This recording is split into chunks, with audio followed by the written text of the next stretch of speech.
27 shows a DNA marker used to discriminate between two species of marine mussel, Metallicidalis and M. trocculus. M. trocculus tends to occur in colder waters and has been found to occur in Newfoundland, eastern Canada, with Metallicidalis, which is usually found farther south. Using a technique known as PCR to amplify DNA variants and separating them and visualizing unique bands by a technique known as electrophoresis can readily pick up hybrids. As can be seen, the hybrids show up as double bands because the individual has inherited a copy of the gene that produces a different variant in each parent species. Pure species show single bands. In this case, Toro and colleagues discovered that all individuals with a unique DNA indicator band also had a specific shell color that differed between the two parent species. Although most marine species probably arise from isolation across some sort of barrier, it is likely that some species arise within a population where males and females potentially have free contact. This could happen if there is a polymorphism for specificity for different microhabitats, which might lead to genetic variance mating and being located in the two different microhabitats, where selection reduces movement between the microhabitats. Such a mechanism is known as sympatric speciation, and has not been widely observed in the sea. Second, assortative mating might accelerate the division of two populations. If a polymorphism for color exists, it is possible that individuals of similar color and using visual mating cues might mate preferentially. This would possibly result in two differentiated species being formed if the assortative mating were continuous and without any crossing between morphs.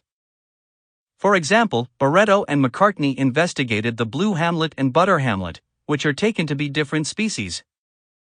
But they used genetic markers known as amplified fragment length polymorphisms to show that these were not really different species at all, but merely mated assortatively by strict color preference. No genetic variant they investigated could diagnose between these two forms. Rare matings between the color morphs seem sufficiently frequent to keep these two populations from becoming reproductively isolated true species. As species are formed and genetic differences accumulate between closely related species, a series of isolating mechanisms develops between species. Premating isolation involves mechanisms that prevent members of two species from mating and producing zygotes in the first place. This is especially an interesting problem in the case of species with planktonic gametes.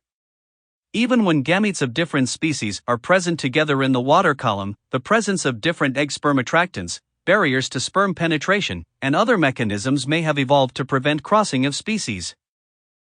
In species that copulate, a series of behavioral mechanisms, including time of mating, location of mating, and mate recognition signals, may allow individuals to avoid mating with those of other species, even when very closely related. It is believed that newly formed species will evolve accentuated premating isolation mechanisms after they have re-encountered each other, following a period of isolation.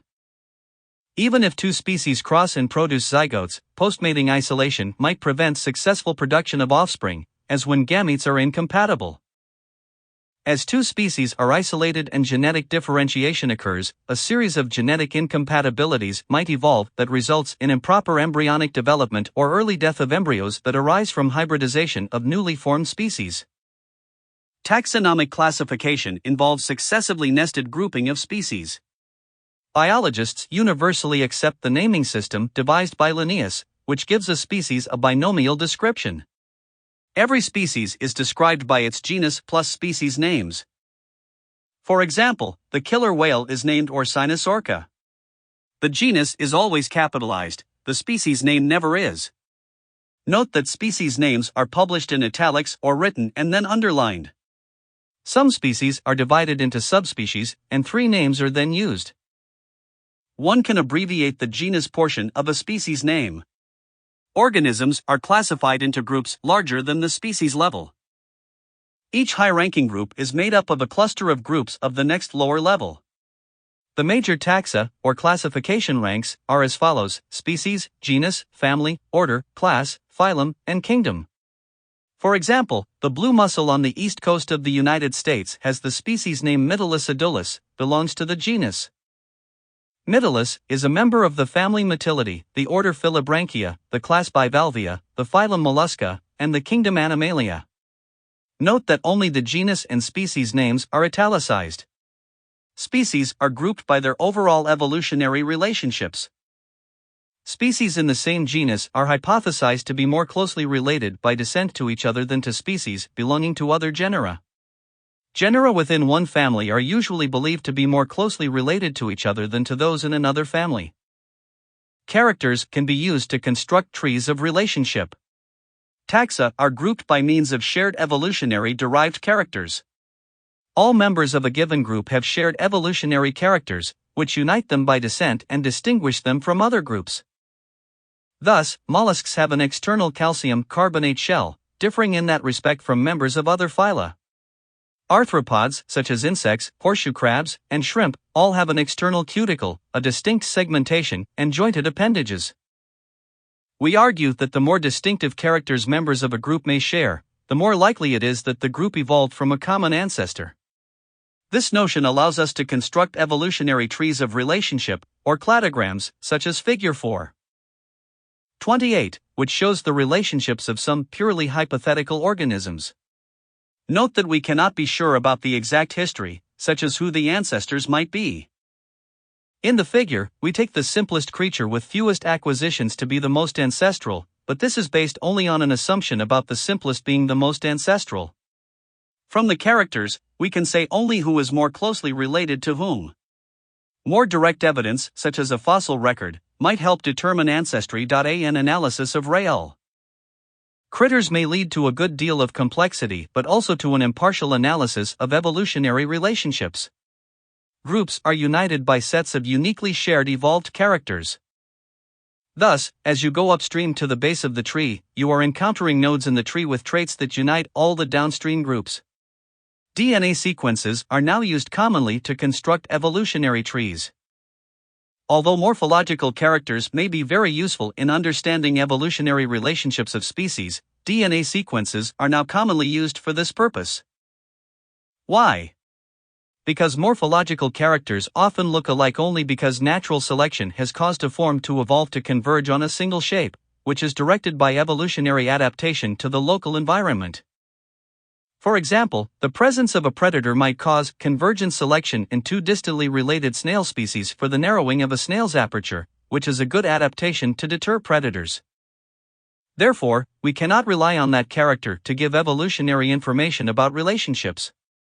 This could be true of some DNA sequences, but most are believed to be far less related to such simple cases of convergence. Using more genes and longer sequences of DNA will increase confidence.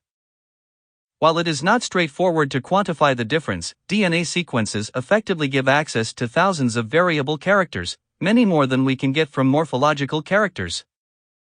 Of course, natural selection operates on DNA, and multiple mutations over time can mask the evolutionary relationships among species at any given nucleotide site, or exact location on the DNA that can vary as one of several genetic variants.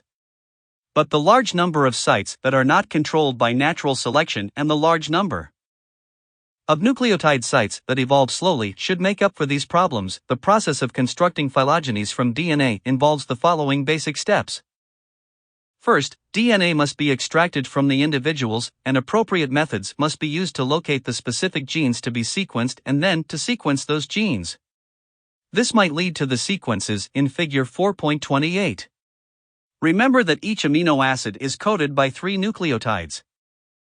We are using, for example, a DNA sequence that codes for amino acids in a protein of 5 amino acids. Note that one must choose the genes to sequence with care because some DNA may evolve far too slowly to obtain enough variation to analyze. In other cases, the rate of DNA evolution may be so fast that the record of evolutionary history is erased, making it impossible to relate one sequence to another. Following the sequencing step, 2 more steps are necessary. 1. Alignment of the DNA sequences so that individual nucleotide sites are evolutionarily related to each other. 2. Construction of a tree based on the differences between evolutionarily related, or homologous, sites. A tree can be constructed by many methods, but the simplest is to join pairs of individuals whose sequences have the fewest differences. Then, in another round, these groups can be joined into larger groups on the same basis. Eventually, this will give a nested set of groups whose relationships arise from evolutionary transformation. The species that are most distant on the tree are most distantly related. The interested student will soon find that this is a very oversimplified representation, and many problems arise in calculating a tree. In Figure 4.28, the DNA table is concordant with the morphology. As you can see, the groupings of B, C and D, E have the most nucleotide types in common and A is more distant, meaning that it has fewer nucleotides in common with the other two groupings. Chapter: The Chemical and Physical Environment. The purpose of this chapter is to show how marine organisms respond to changes in the chemical and physical aspects of their environment. Most coastal habitats change rapidly, which presents a challenge to marine organisms. Nearly all sites out of the tropics show strong seasonal changes to which a marine organism must adjust, sometimes including strong drying from the sun all the way to coverage by ice. But very short-term changes are also common, especially in the intertidal zone. Some changes are cyclic, relating to tidal height and day, night light, and temperature cycles. In a small tidal estuary, salinity can change greatly with every rise and fall of the tide, as the water is dominated alternatively by incoming seawater and outgoing fresh water. But other changes are less predictable. With a class, I once found that a strong rainstorm brought the salinity of a Florida tide pool from normal marine salinity to a freshwater state in about an hour. Interacting with all of these changes are decadal-scale climate oscillations and anthropogenic climate change, which are tipping the balance toward increased physiological stress and even extensions of geographic ranges. Measures of physiological performance. Measures of organismal response include whole organism, behavioral, physiological, and biochemical factors. During its lifetime, any organism is subjected to a range of environmental variation. An organism's ability to survive environmental change is ultimately determined by its genes and is modified by environmental effects that may affect or even cause non-genetic transitions in physiological condition. When an environmental change occurs, such as a rise in temperature, the individual must first have receptors to sense the change. This information must then be conveyed and translated into an adaptive response, such as a change of cellular function or crawling into a cool, wet burrow when conditions are hot and dry. An adaptive response need not be confined to behavior. Many crucial adjustments are biochemical and physiological. If an animal is exposed to some toxic metals, chances are that the concentration of a metal-binding protein called metallothionein will increase within hours. Various enzymes, hormones, and other vital molecules are maintained at concentrations that maximize performance. These are examples of biochemical changes. Responses involving physiological change include such processes as change in ciliary beating rate and transport across membranes. All these responses require energy, and the metabolic rate is the total rate of energy use by the organism. Metabolic rate is often used to characterize an overall physiological response to an environmental change because it can be related to a cost of response, such as energetic need. Organisms respond to environmental change by reaching a new equilibrium through a process known as acclimation. Organisms rarely have fixed responses to a given environmental condition. For instance, if mussels are collected from Massachusetts in winter in near freezing seawater, they will die quickly if placed in seawater at 20 degrees Celsius. No mortality occurs, however, if mussels collected in summer are transferred into water at this same temperature. This is because the mussel has adjusted physiologically between winter and summer conditions and has developed a capacity to function in a warmer environment. A change of function and tolerance that results in an equilibration with new physicochemical conditions is known as acclimation. We assume that an organism improves its functioning in a new environment by shifting an array of physiological and biochemical processes. Acclimation can be studied by changing the environment of a laboratory animal. After an environmental change, an immediate response is followed by an adjustment period, which is then followed by a new steady state, which is the accomplishment of acclimation. If the external environment changes, the individual may have a battery of adaptations to maintain constancy of a parameter such as temperature within the body. Such organisms are said to be regulators. Organisms whose body temperature or cellular salt concentration changes in direct conformance with environmental change are conformers. Some species will regulate their response to variation in some environmental factors but conform to others. Figure 5.1b shows the responses of a complete regulator and a complete conformer to changes in salinity. A scope for growth is a measure of the food intake that is available for growth and reproduction beyond the cost of metabolism. As an animal consumes and digests food, the greater the energetic cost of overall cellular reactions, or cost of metabolism, the less energy will be available for growth and reproduction. Scope for growth is the difference between the amount of energy assimilated from the animal's food and the cost of metabolism. This implies there is a 0 point of maintenance metabolism for any given animal. At this point, an animal will be gaining just enough energy to balance its energetic needs. If scope for growth is positive, there is energy available for growth and reproduction. If scope for growth is negative, however, the animal has a cost of metabolism that is greater than can be matched by energetic intake of food. Such an animal will burn off reserve fats, lose weight, and if the process is prolonged, eventually die because of it. To estimate scope for growth, we need to measure the feeding rate, the percentage of food assimilated, and the metabolic rate, in units of energy. Metabolic rate is usually estimated by respiration rate, which is an estimate of the aerobic portion of the cost of metabolism. If food is abundant, scope for growth will increase. Owing to increased chemical reaction rates, increasing temperature often increases the energy need of cells. Increased temperature may therefore decrease scope for growth. Physiological condition can also be estimated by the scope an organism has for activity, such as swimming. Organisms must not only have enough excess reserves to grow and reproduce, but they also may need immediate delivery of energy for activity, such as swimming. A fish may be at rest, but if a predator is near, it needs reserves to escape in a burst of swimming. Such reserves require not only available carbohydrates to burn in metabolism but also a delivery system to bring oxygen to contractile muscle tissues and an aerobic system to oxidize carbohydrates with the muscle tissues themselves. The range of oxidative metabolism that can be performed for activity beyond maintenance metabolism is known as scope for activity or aerobic scope. When metabolism is entirely aerobic, mortality rate can also be used as a measure of the effect of environmental change. We can assess the effect of extreme environmental conditions by measuring mortality rate. Experimental populations are usually kept at a standard laboratory condition for a period. Then, lethal temperature, for example, can be determined by inducing a slow decline or rise of water temperature or rapidly transferring the laboratory acclimated individuals to a constant new temperature. The lethal dose required to kill 50% of the experimental population after a specified time is the LD50. To find the LD50, one experimentally varies a factor and observes a series of mortality rates. This produces a series of points relating the factor to percentage mortality.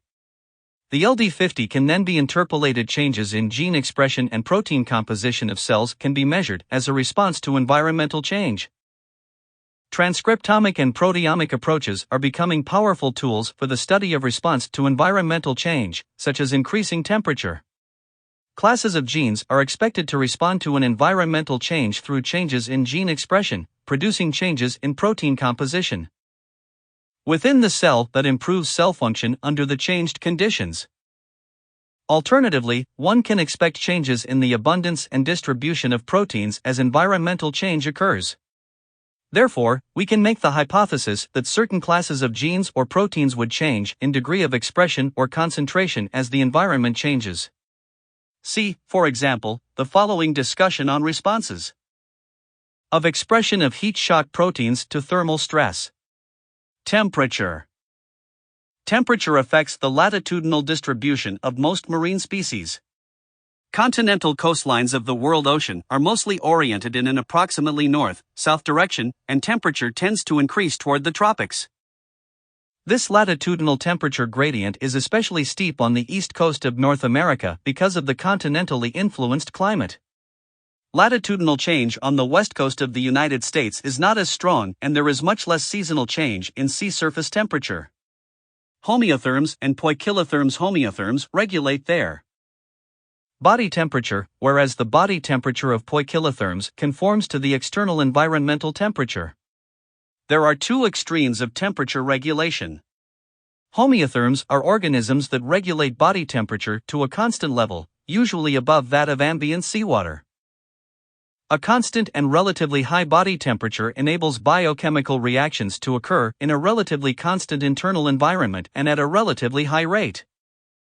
Most seabirds have a body temperature of about 39-40 degrees Celsius, whereas the temperature of most marine mammals is about 37-38 degrees Celsius. Because such temperatures are much higher than that of most seawater, marine homeotherms lose heat rapidly to the surrounding environment. There is another completely different style of living. Poikilotherms are organisms whose body temperature conforms to that of the ambient environment. All subtidal marine invertebrates and most fishes fit into this category. There is an interesting intermediate status that we discuss in the next section, in which body temperature is usually somewhat higher than ambient temperature. Some intertidal animals are not true poikilotherms because they respond to hot sunny days by maintaining themselves at a temperature lower than an inanimate object of the same size, using both evaporation and circulation of body fluids. Darker colored forms can absorb more heat than can light-colored forms, therefore, variation in color can reflect differences in adaptation to the capture of solar energy at different latitudes. Homeotherms, some fish, and a species of sea turtle use restriction of circulation, insulating materials, and a countercurrent mechanism to reduce heat loss to the environment. As we discussed in Chapter 2, Ocean. Temperatures are usually less than 27 degrees Celsius and maybe less than 0 degrees Celsius in some locations and during some seasons. Therefore, most homeothermic mammals and birds must lose heat continuously to the environment. The skin is the main surface of heat loss, especially by direct conductance of heat from the skin to the contact in colder water. Because animals have a circulatory system, convective heat loss from the body surface also occurs as warm interior blood is transferred and moves into contact with the periphery of the body. As air breathers such as mammals exhale, the resulting evaporation of water involves a considerable loss of heat. The first line of defense against heat loss is a well-insulated body surface. Marine birds deal with this problem by means of specially adapted feathers. A series of interlocking contour feathers encloses a thick layer of down feathers that traps stationary air, which in turn acts as an insulating layer. Whales, porpoises, and seals are insulated against the lower sea temperatures by a thick layer of subcutaneous fat. Sea otters lack such a layer, but they constantly preen and fluff up a relatively thick layer of fur. Such mechanisms are only partly successful, however, and to generate more body heat to maintain a constant temperature, marine mammals usually must have a higher metabolic rate than similarly sized terrestrial animals. In marine mammals, the limbs are the principal sources of heat loss because they expose a relatively greater amount of body surface area per unit volume to cold water. However, warm arterial blood must be supplied to limbs, such as the flipper of a porpoise. Heat loss in porpoises is minimized by a countercurrent heat exchanger. The arteries are surrounded by veins, within which blood is returning to the core of the animal. At any contact point, the artery is warmer than a surrounding vein, so heat is lost to the returning venous blood flow. Heat is thus reabsorbed and returned to the porpoise's body core. This spatial relationship of circulatory vessels minimizes heat loss to the flipper and thence to the seawater in the external environment. A model for this is shown in Figure 5. 5. As the fluid leaves a warmed heating chamber through a tube, lost heat is reabsorbed by fluid flowing in an adjacent tube that flows in the opposite direction back toward the heating chamber. It is the opposite and adjacent flows through circulatory vessels that minimize heat loss from the heating chamber. Although the anatomical details are quite different, fishes such as skipjack tuna have a circulatory anatomy based on the same overall design. Arteries and veins in the near-surface musculature are in contact, and in arteries and veins, respectively, blood flows in opposite directions. Leatherback turtles in cold waters of Nova Scotia have body temperatures 8 degrees Celsius higher than ambient temperatures, which are maintained by a combination of a large heat-retaining mass and a layer of subcutaneous fat. We discussed the controversial subject of the leatherback's countercurrent exchange mechanism in the flippers in Hot Topics Box 5.1 in this chapter. Temperature, metabolic rate, and performance in poikilotherms. metabolic rate increases with increasing temperature. In poikilotherms, an increase in temperature usually increases metabolic rate and behavioral activity.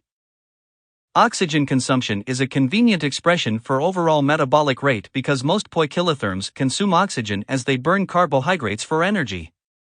With an increase of 10 degrees Celsius, the corresponding change in metabolic rate as measured by oxygen consumption is called the Q10. For most poikilotherms, Q10 ranges from a factor of 2 to 3. Thus, there is a doubling to tripling of oxygen consumption with a 10 degrees Celsius rise in temperature. For a poikilotherm, an increase in temperature causes an increase in energy requirement. This cost will reduce the animal's energy reserves and will therefore reduce the scope for growth. Refer again to Figure 5.2, which shows the scope for growth in the muscle Metallicidalis at different temperatures and at low, medium, and high rations. At low ration, scope for growth is negative at all temperatures, whereas it is also negative at 25 degrees Celsius for all food levels.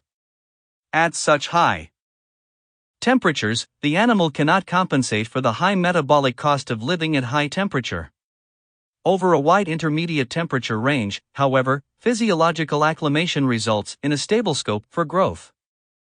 Poikilotherms respond to increasing temperature with a standard performance curve of increased performance, a maximum, and then declining performance as temperature increases further. Many poikilotherms experience short-term changes in temperature that are too rapid for any compensation to occur. For example, after leaving their burrows, intertidal crabs in the tropics heat up rapidly when standing on hot sand and exposed to the sun. The incoming tide may bring cool water, but the water may heat up rapidly while the crab is motionless over the sediment and exposed to the sun. This change also exposes intertidal and faunal organisms such as clams and worms to steadily changing temperature. These animals may not be the same temperature as a non-living solid of the same size and shape because organisms use circulation of body fluids, evaporation, and other responses to avoid passive heating. However, because of the response to increasing temperature, metabolic rate and activity will increase as temperature increases to a maximum followed by a decline in performance with further temperature increase. Usually, the decline in performance is very strong at temperatures higher than the optimum. Poikilotherms can compensate for changes of temperature by means of an acclimation process. If temperature changes rapidly, most poikilotherms increase or decrease their metabolic rate accordingly. If you place a tropical crab in a kitchen refrigerator, it will move very slowly, if at all. Such a relationship of temperature to metabolic rate would pose problems for poikilotherms living in seasonal environments. To avoid this restriction, many poikilotherms are able to acclimate to seasonal changes in temperature. Figure 5.7 shows a common temperature response. A poikilothermic animal is capable of regulating its metabolic rate to a constant level over a broad range of temperatures as the thermal seasons progress. However, below a certain temperature, activity will drop off and the animal will be unable to function. Above a certain threshold temperature, the animal will not be able to regulate metabolic rate, and it will rapidly increase before breaking down entirely, making it impossible for the animal to function indefinitely. Now consider a graph of metabolic rate as a function of temperature for an animal living in high summer temperatures. If temperature suddenly decreases, then metabolic rate will be very low, and the animal will not be able to generate the energy needed for activity. To get around this problem in response to seasonal reduction of temperature, the animal acclimates by shifting its metabolism temperature curve to the winter acclimation form shown in Figure 5.7. This allows the animal to function in winter at much lower temperatures. But this shift will then have a cost. Metabolic rate may increase at a lower high threshold temperature than in the case of the summer acclimated situation.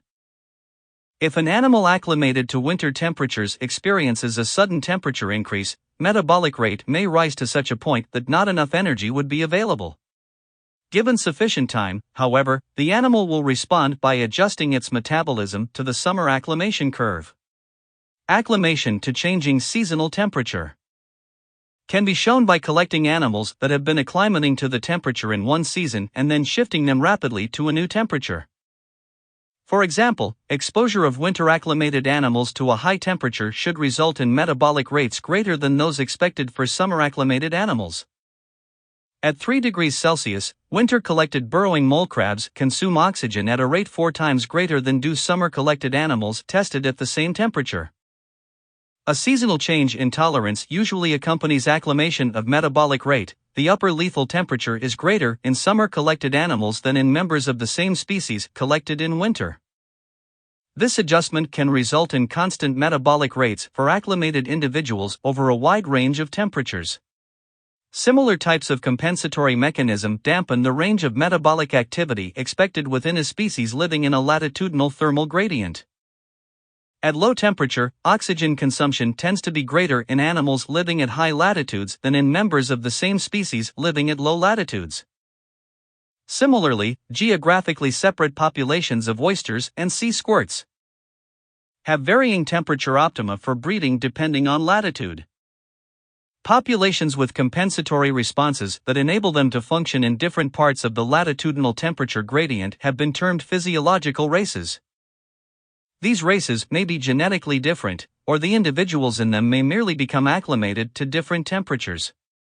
Tolerance to temperature is an important factor regulating the distribution of marine organisms, because intertidal environments tend to have much greater daily and seasonal temperature ranges, broader temperature range than do subtidal marine species. Intertidal organisms tend to tolerate the geographic ranges of marine species indicate that natural selection has shifted the optimum response of species to that of their native temperature regime. The Antarctic fish genus Trematomus, for instance, has representatives that live in water temperatures close to 1.9 degrees throughout the year. These fish will die at an upper limit of only 6 degrees Celsius. Many Arctic species cannot tolerate the high temperature of 10 degrees Celsius.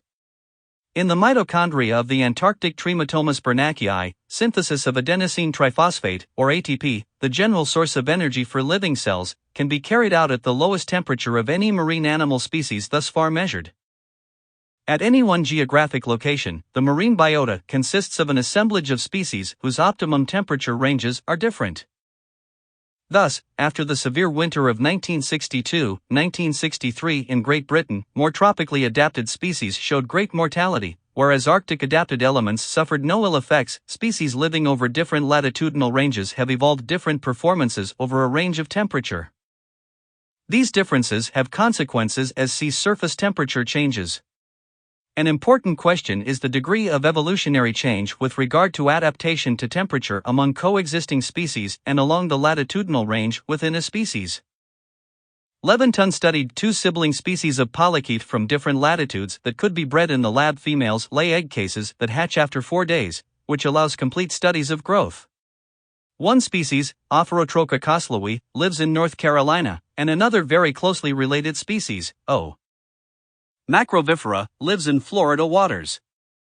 Highest temperatures are about the same for both latitudes, but North Carolina winter temperatures are much lower than Florida.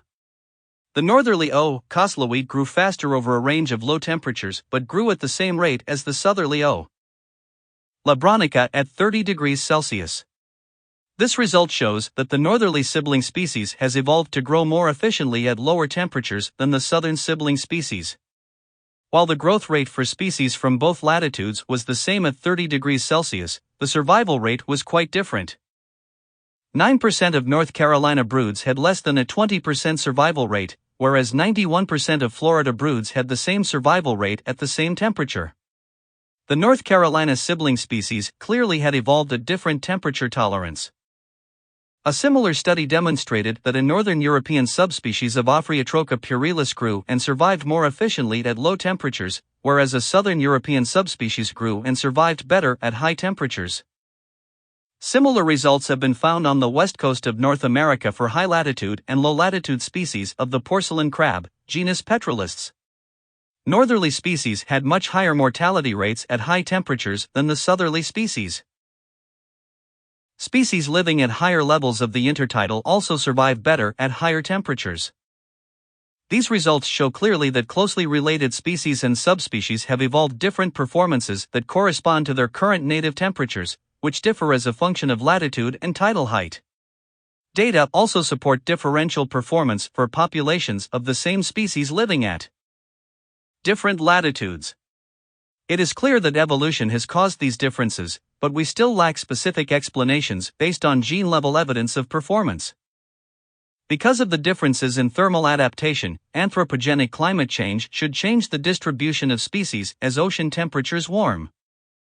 Warm and lower latitude species should shift toward higher latitudes and coexist and even displace higher latitude and cold-adapted species, subspecies, and even genotypes. Such a shift is already underway in some intertidal species, whose southerly ranges are being truncated by increased sea temperatures, moving sites beyond the upper thermal limits of the species. In Monterey Bay, California, northerly species are giving way to southerly species as ocean temperatures warm in that region. A 1990s survey of rocky shore invertebrates in Monterey Bay was compared with a similar 1930s survey. Nearly all southerly distributed species had increased in abundance, whereas nearly all northerly distributed species had declined. Ocean warming is therefore rearranging genotypes and subspecies and restructuring communities that consist of mixed northerly and southerly species. The meaning of temperature limits temperature stress can affect organisms in three ways: by limiting growth, by limiting activity via oxygen delivery, and by limiting enzyme and cell function. Because of concerns about global climate change and the steady increases that have been observed in sea surface temperature, there has been increased attention paid to the factors that contribute to temperature stress, especially at the high end. We have discussed how the need for carbohydrate reserves interacts with temperature to reduce the scope for growth. Thus, high temperature is important in growth limitation because carbohydrates are burned more quickly. Second, at high temperatures, tissues require delivery of greater amounts of oxygen to fuel metabolism, which imposes a cost on the organism. Finally, extreme high temperatures cause dysfunction of molecules such as enzymes and aspects of cell function. At extreme temperatures, enzymes lose their ability to efficiently perform catalysis, and organisms must respond to the dysfunction. Large temperature changes can reduce physiological performance by affecting physiological integration. At the biochemical level, heat death must be related to protein function, particularly the catalytic efficiency of enzymes. To function, enzymes must bind to substrates efficiently, catalyze reactions, and then release substrates and products that allow further reactions to occur. The binding sites of enzymes can be likened to furrows in a complex three-dimensional molecule, within which the substrate must fit for a reaction to be catalyzed properly. At temperatures that are too high, the binding sites are, in effect, too wide open, and enzyme function is inefficient. High temperature shock not only causes dysfunctional increases in binding sites, but it can also cause total unfolding of the protein, producing irreversible damage. Animals respond by producing heat shock proteins, which forestall the unfolding of a protein's three-dimensional structure and in some cases re-establish folding to make a protein functional after temperature damage. If damage is extreme, the low molecular weight protein ubiquitin binds to degraded proteins, which are then digested by cellular proteolytic enzymes. Individuals can acclimate to varying temperature by changing the production of heat shock proteins and ubiquitin. In the short term, animals such as mussels produce sharply increased levels of heat shock proteins in response to the temperature increases observed typically in the rocky intertidal zone. The same trend should be expected between species living in different thermal regimes. Low-latitude species should be adapted to higher temperature and should have protein structures that do not fail as easily at higher temperatures. Hoffman and Samaro found that a high-latitude Pacific U.S. coast mussel species, Metallicidalis, responded to high-temperature exposure by producing higher levels of ubiquitin and heat shock proteins. The lower latitude M. Galloprovincialis responded less, which suggests that its soluble proteins function better at high temperatures. In a more extensive proteomic study of response of the two species, Tomanek and Zuzo found that expression patterns of proteins involved in molecular chaperoning, proteolysis, energy metabolism, oxidative damage, cytoskeleton, and deacetylation demonstrated similar overall responses in both mussel species. But the cool-adapted Metallicidalis showed greater sensitivity to heat stress at lower temperatures, where M. galloprovincialis showed little evidence of stress. This difference also fits with the more low-latitude occurrence of M. galloprovincialis and its spread northward on the west coast as coastal temperatures increase. A proteomic study of thermal stress of the mussel Metallicidalis in Normandy, France, also shows a switch to anaerobic metabolic pathways to cope with the metabolic stress of higher temperature.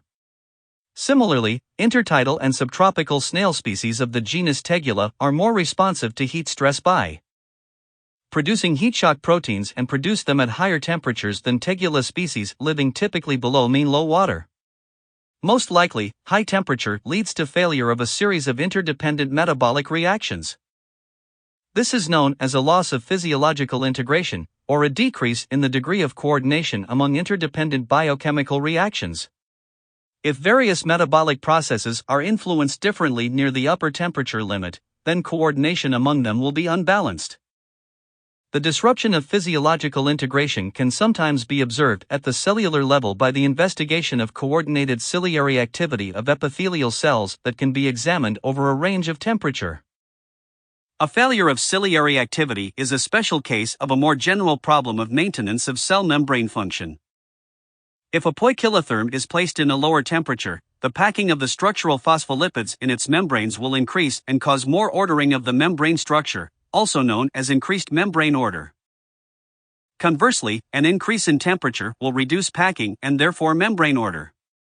If phospholipids are packed too poorly or too well, functions such as transport across the cell membrane will be harmed.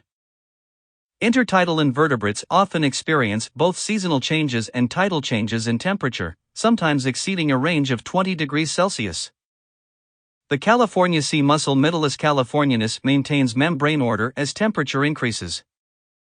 In summer, high intertidal mussels can alter membrane order rapidly, which allows them to respond to the rapid changes in temperature experienced on the upper shore. In high-latitude marine environments. And in winter in some mid-latitudes, freezing presents a severe environmental problem. Larvae of many fishes and foraminifera can be found encased in pack ice in Antarctic waters. Many fleshy algae and barnacles survive the winter under freezing conditions in the intertidal zone. The formation of intracellular and within tissue ice can shear and distort delicate structures and may increase the cellular salt content of the remaining fluids. In most cases investigated, tidal animals show varying degrees of freezing under sub-zero temperatures. At progressively lower temperatures, increasing percentages of the body fluids are frozen. Nevertheless, intertidal fleshy algae can survive extended periods of freezing. Dissolved salts lower the freezing point of seawater and of cellular fluids. Water with a salinity of 35 will depress the freezing point of water by about 1.9 degrees Celsius. It is possible that the salt content allows cellular fluids to become supercooled, that is, to remain in the liquid state below the freezing point of water. In winter, temperatures in polar waters reach the freezing points of seawater and of the cellular fluids of many invertebrates and fishes. The problem is especially acute for bony fishes, whose cellular fluids have a lower salt content than that of seawater. The surrounding seawater may actually be in a liquid state at a temperature at which water would normally freeze within the fish. Deep water fishes out of contact with ice can remain supercooled. The presence of ice crystals in shallow water, however, would initiate cellular freezing, especially because fishes drink seawater laden with tiny ice crystals. Shallow water Antarctic fish of the suborder Nototheniodidea can synthesize special glycoproteins, which behave much like automobile antifreeze and depress the freezing point of cellular fluids. Temperature also affects growth and reproduction in marine organisms. Most marine species grow and reproduce over a narrower range of temperature than the range that permits individual survival. Within an intermediate range, growth is usually faster at higher temperatures. In bivalves, members of the same species have been found to grow more slowly, but they survive to older age and reach larger size in high latitudes than in low latitudes. Growth in seasonal habitats is greater in warmer times of the year, but the increased growth may also reflect the greater availability of food. Temperature often sets the timing and can determine the style of reproduction. Many invertebrate species will spawn only when a given temperature is reached. Some species may switch from asexual to sexual reproduction as temperature increases. Even sex may be determined by environmental temperature in some marine species. For example, in the Atlantic silverside Manidia, embryos develop into females at low temperature but into males at higher temperature. Marine turtles have no obvious sex chromosomes, and embryos develop into males at lower temperature and into females at higher temperature. Recent concerns about climate change and turtle conservation have led to worries that the sex ratio might become skewed. In the green turtle Chelonia mitis, eggs develop into males at temperatures cooler than 28 degrees Celsius, but warm nests greater than 29.5 degrees Celsius develop into nearly all females. As beach habitats warm up, sex ratios may be skewed toward females. Changes of only 2 degrees Celsius or less might have drastic effects.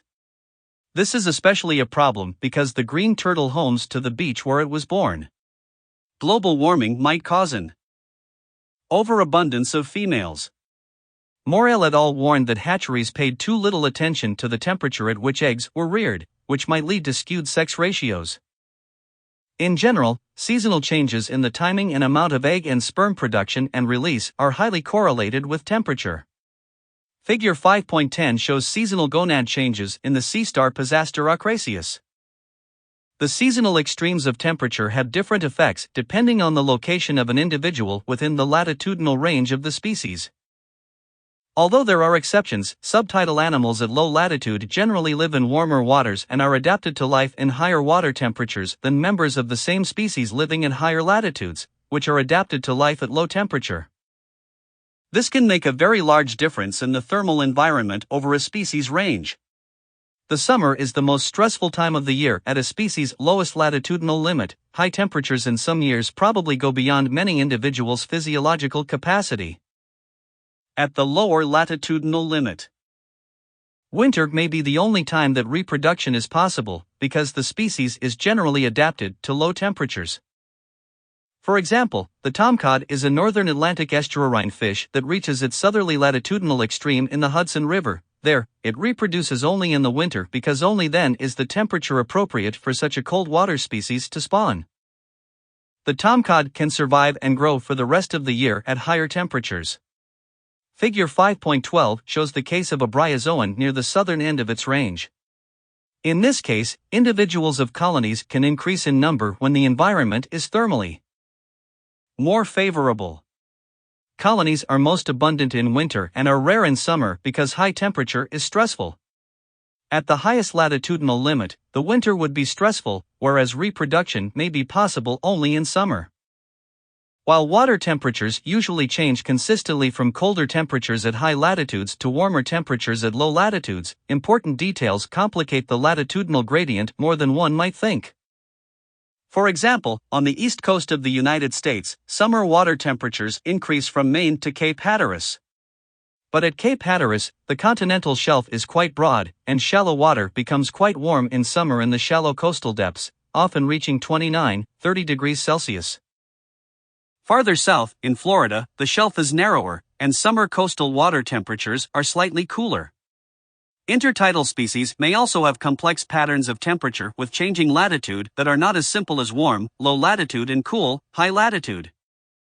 Intertidal invertebrates are exposed to air and may obtain much higher temperatures in summer than the local seawater or much colder temperatures in winter air. In summer, high intertidal mobile animals such as fiddler crabs and snails often become stressed by high air temperatures. They respond by retreating to burrows or wet cracks in rocks. But others, such as barnacles and mussels, may bear the full brunt of the sun's heat.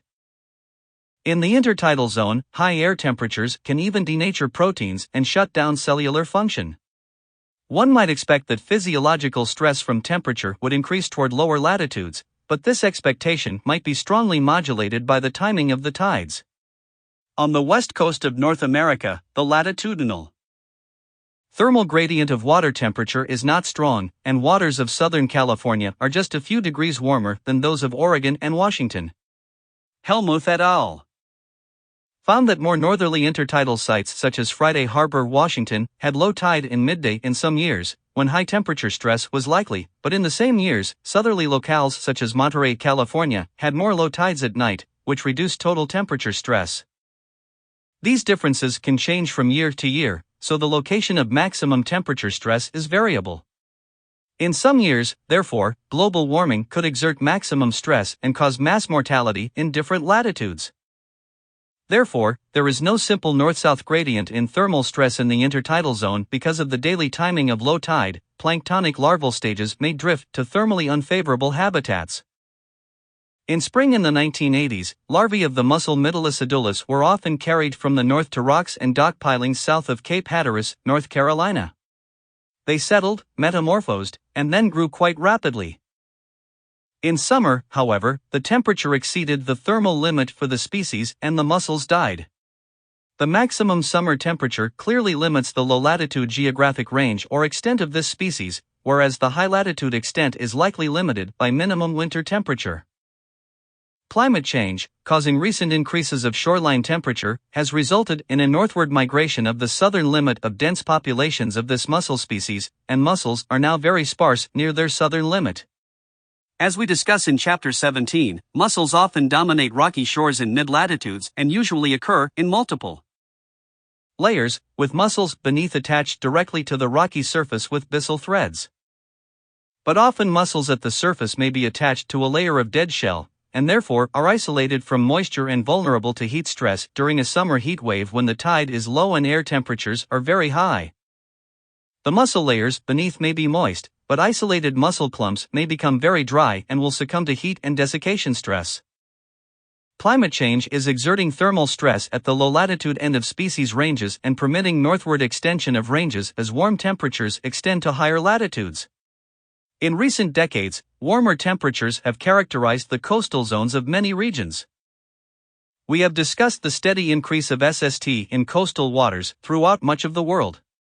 As mentioned earlier, thermal stress is maximized in summer at the low-latitude end of a species range. This is a major effect, since so many of our coastlines are oriented north-south. On the other hand, as coastal waters increase in temperature, the high-latitude end of a coastal species range becomes less stressful in winter. These two range end changes suggest a simple hypothesis: thermal stress should be foreshortening the low-latitude range of coastal species and allowing the expansion of range to higher latitudes.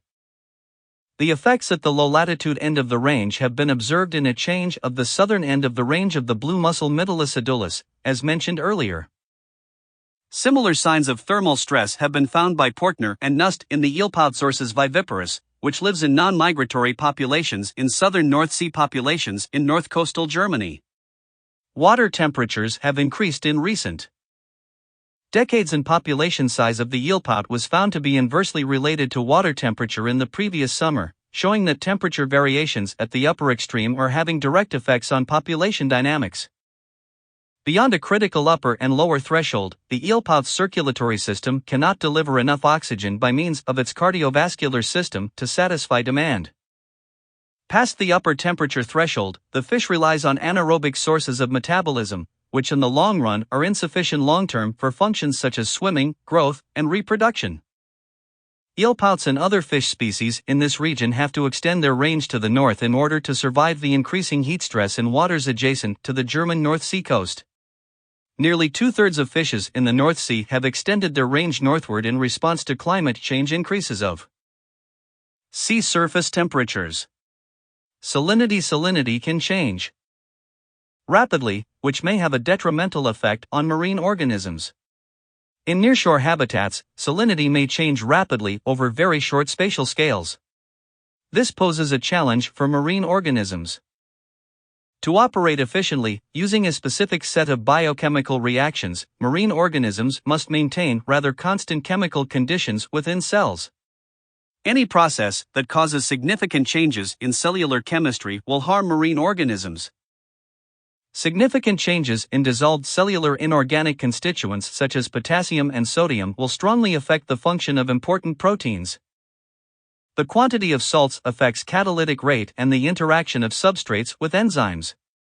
Membrane transport depends on the precise regulation of inorganic constituents such as potassium.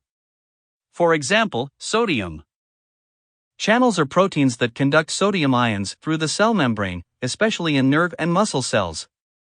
Exact regulation of sodium is crucial. Similarly, potassium must be regulated exactly because it is a crucial element in the membrane function of excitable nerve and muscle cells.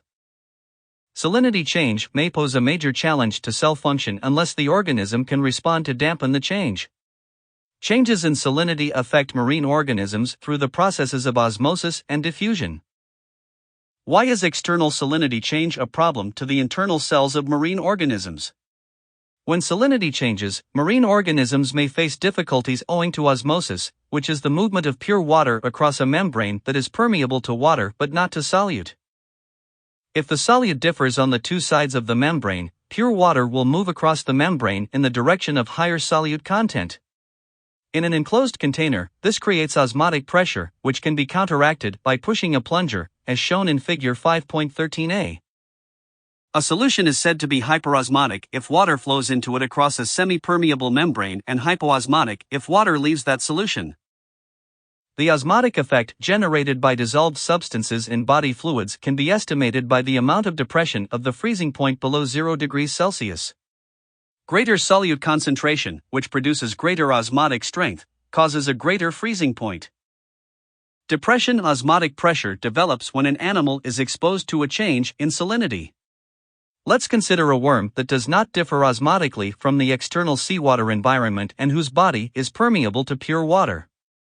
If we expose the worm to a lower salinity and no regulation occurs, then pure water will move from the external environment, across the body wall, into the worm. Inevitably, the worm's cell volume and total body volume will increase. If the external salinity is low enough, one might suppose that the body volume will increase rapidly and cause the animal to explode. Figure 5.13b shows what really occurs in such an experiment performed on a sipunculid worm, which is placed in seawater with a salinity of 15. At first, the body volume does increase, but then it gradually decreases to approximately the same volume the worm had before it was plunged into the lower salinity water. At first, osmosis results in pure water entering the body across the permeable body wall. However, the animal regulates its body volume by excretion of salts through its nephritiopores. As salts are lost, water moves osmotically across the body wall into the seawater medium, and the body volume returns to normal. Marine organisms must also counteract the process of diffusion, which is the random movement of dissolved substances across a permeable membrane. Diffusion occurs until the concentration equalizes on either side of the membrane. If the salinity decreases suddenly, salts leave the body for the external seawater. This is bad for the organism because, for cells and biochemical reactions to proceed efficiently, the overall cellular concentration of salts, or the concentration of particular constituents, must be regulated. Table 5.1 shows the concentrations of common ions in seawater and in some marine animals. For the most part, there is a strong similarity between cellular concentrations and those of the open marine environment. However, the hagfish and the Norwegian lobster maintain magnesium concentrations far different from that of seawater. Jellyfish actively eliminate sulfate. Diffusion would tend to equalize these concentrations to the detriment of the organisms, which must therefore regulate their cellular concentrations to counteract this effect. Most marine organisms are not completely permeable to the external seawater medium. For example, the outer skin of fishes and the thicker part of the chitinous body wall of arthropods are relatively impermeable to dissolved substances and to pure water.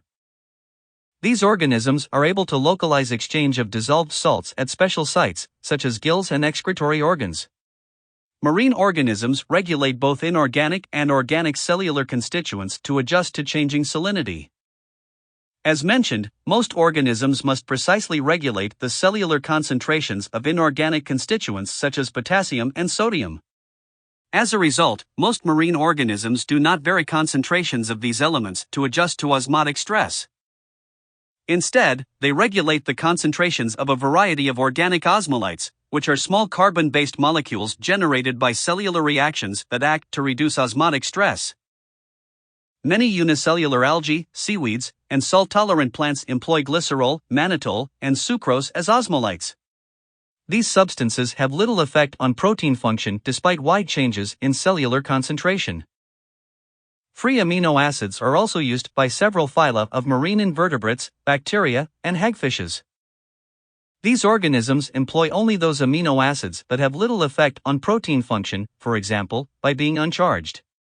Other amino acids, such as arginine, are strongly reactive and are not employed to respond to osmotic stress.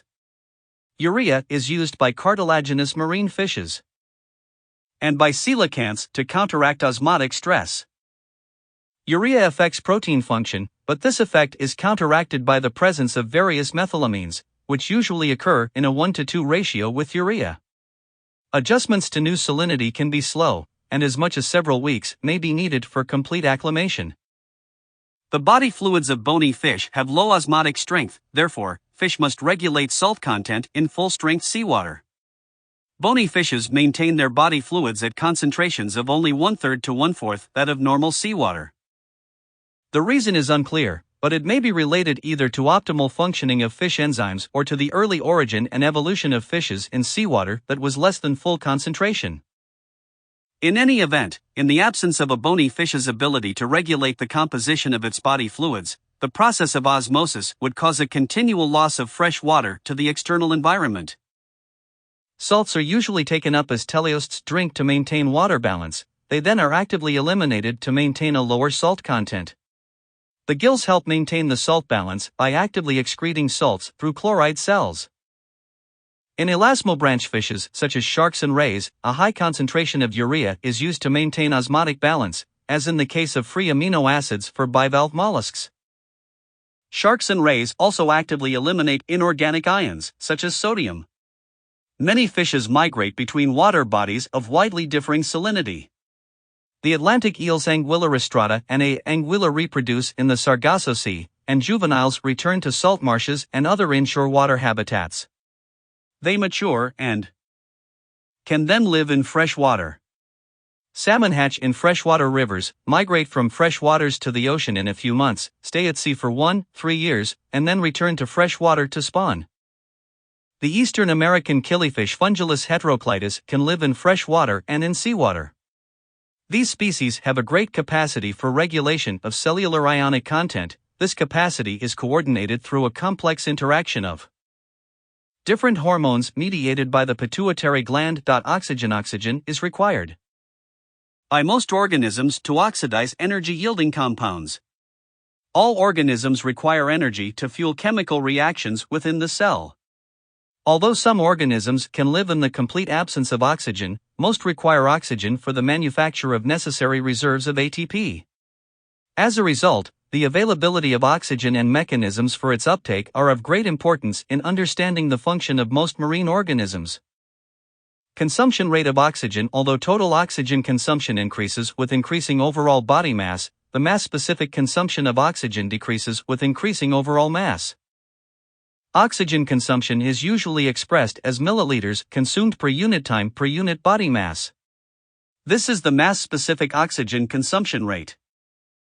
Although large individuals consume more oxygen than do small members of the same species, the mass-specific oxygen consumption rate is inversely related to body size. Thus, on a per-unit mass basis, small snails consume more oxygen than do large snails. We can put this another way: if oxygen consumption of the whole animal is graphed as a function of body size, the curve will rise, but the rate of increase will decelerate. This change can be quantified. There are several possible reasons that metabolic rate does not increase proportionally with body mass. In protists, the decrease in surface area volume with increasing size is a probable limiting mechanism.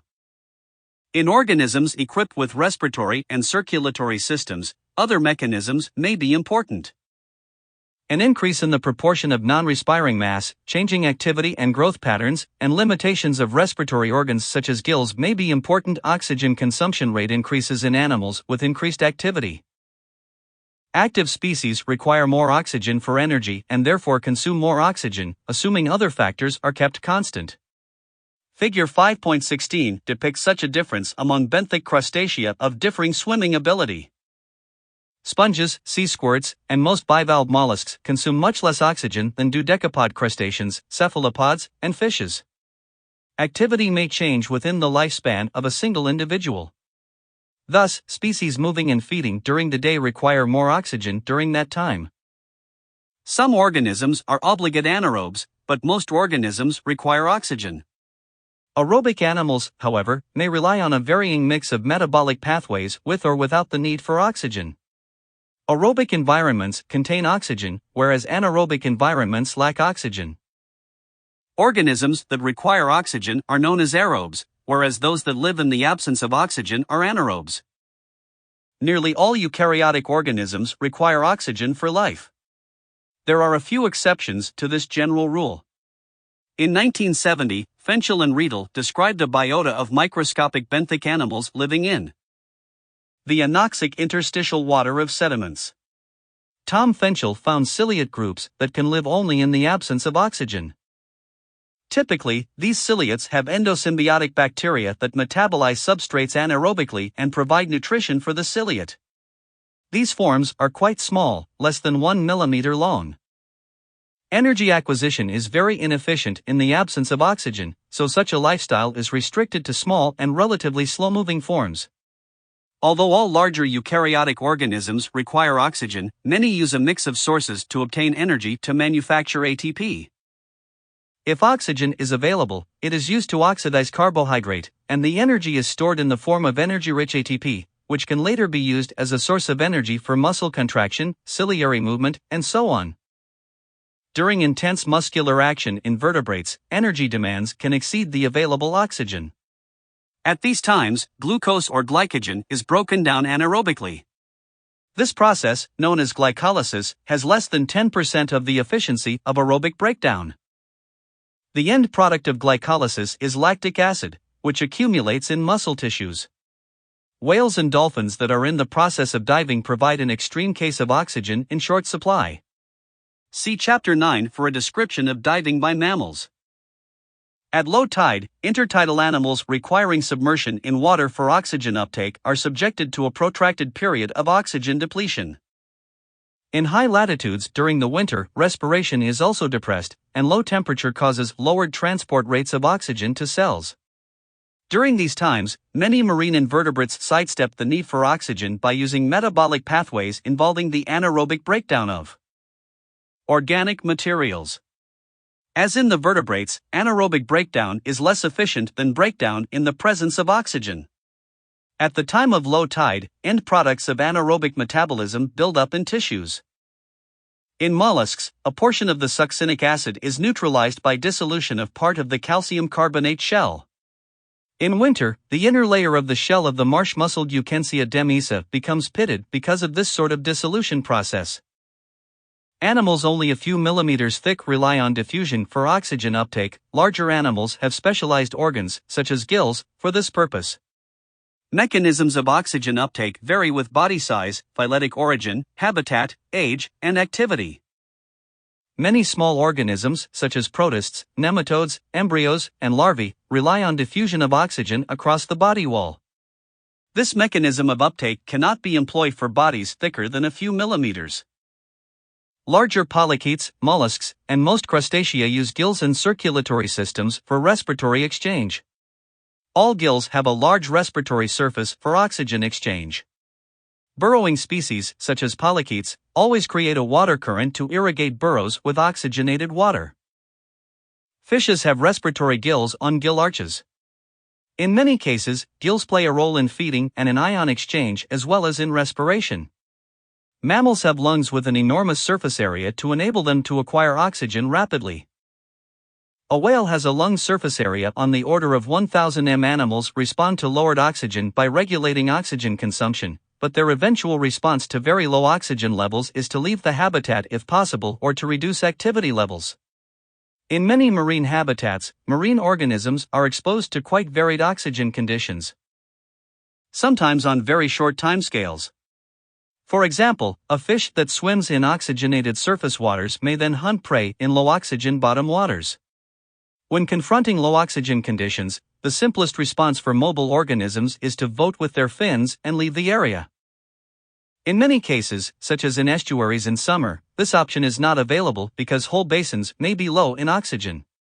The response of a typical aerobic animal is shown in Figure 5.17.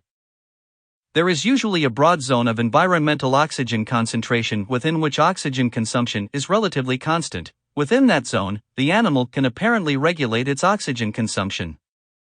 However, at some minimum environmental oxygen concentration, the rate of respiration will decline with decreasing oxygen.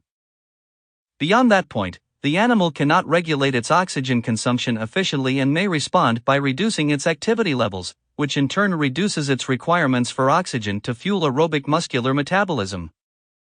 Regulation of oxygen consumption at low oxygen levels can occur only if more oxygen can be transported into an uptake structure such as a gill, or if more oxygen, once taken up, can be retained and delivered to the needy tissues. At low oxygen concentrations, crabs may increase ventilation rates and bivalves may increase heartbeat rate, which are both good enhancers of transport rates of water across the gills.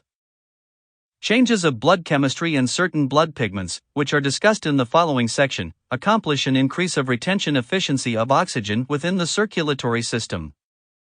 Oxygen-binding pigments. Animals requiring great amounts of oxygen or living in environments where oxygen is difficult to acquire may have blood pigments that greatly increase the blood's capacity for oxygen transport. Many animals contain oxygen-binding pigment compounds that greatly increase the capacity for oxygen in blood and other tissue fluids.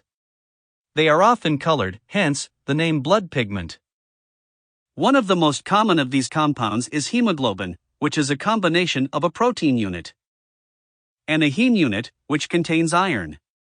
Such pigments increase the carrying capacity for oxygen by 100-fold. They are widespread. Hemoglobin, for example, is found in many phyla.